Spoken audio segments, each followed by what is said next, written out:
அனைவருக்கும் வணக்கம். என் லைஃப்பில் இந்த மாதிரி ஒரு பெயின்ஃபுல்லான ஒரு சுச்சுவேஷனை நான் ஃபேஸ் பண்ணதே கிடையாது. மனசு முழுக்க வலி வலி மட்டும்தான். இந்த சுற்றுப்பயணத்தில் என்னென்ன மக்கள் பார்க்க வராங்க, அதுக்கு ஒரே ஒரு காரணம் தான், அவங்க என் மேலே வச்சிருக்கிற அன்பும் பாசம்.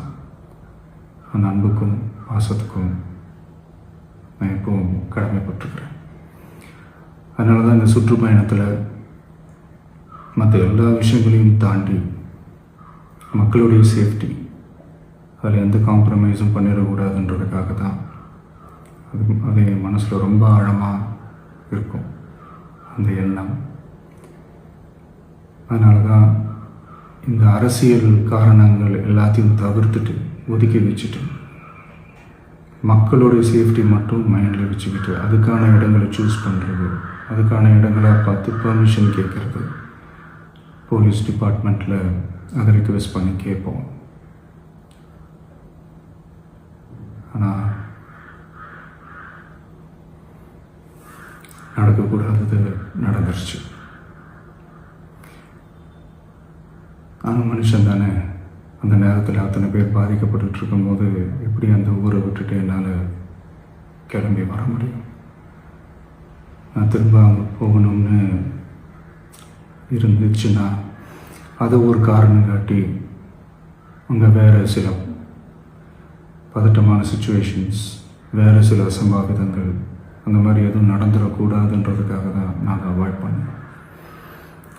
இந்த நேரத்தில் சொந்தங்களை இழந்து தவிக்கிற அத்தனை குடும்பங்களுக்கும் என்னுடைய ஆழ்ந்த இரங்கலை தெரிவிச்சுக்கிறேன். எனக்கு தெரியும், என்ன சொன்னாலும் இது ஈடையாகாதுன்னு எனக்கு தெரியும்.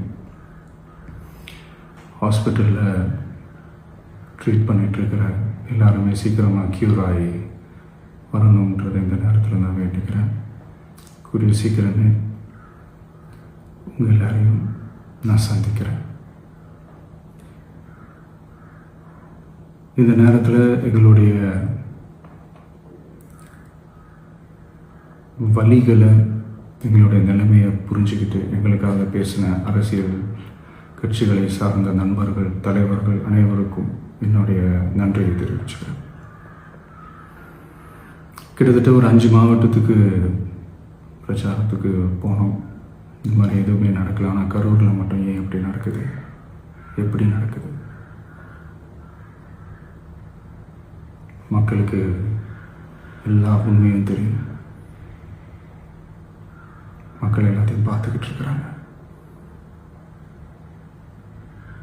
கரூரை சேர்ந்த அந்த மக்கள் அந்த உண்மையெல்லாம் வெளியில் சொல்லும்போது எனக்கு கடவுளே நேரில் வந்து இறங்கி அந்த உண்மைகள்லாம் சொல்கிற மாதிரி எனக்கு தோணுச்சு. சீக்கிரமே எல்லா உண்மைகளும் வெளியில் வரும்.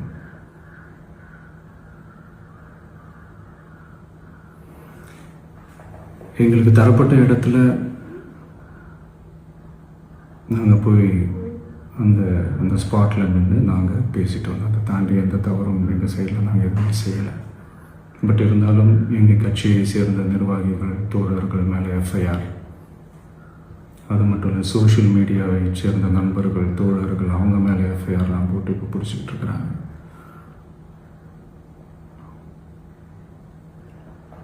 சிஎம் சார், உங்களுக்கு ஏதாவது இந்த பழி வாங்கணும் அப்படின்ற எண்ணம் ஏதாவது இருந்துச்சுன்னா என்ன வேணாலும் பண்ணுங்க. அவங்க மேலே கை வைக்காதீங்க. நான் ஒன்று வீட்டில் இருப்பேன், இல்லை நான் ஆஃபீஸில் இருப்பேன். என்ன வேணாலும் செய்யுங்க. நண்பர்களே, தோழர்களே, நம்மளோட அரசியல் பயணம் இன்னும் ஸ்ட்ராங்காக, இன்னும் தைரியத்தோட கண்டினியூ ஆகும்.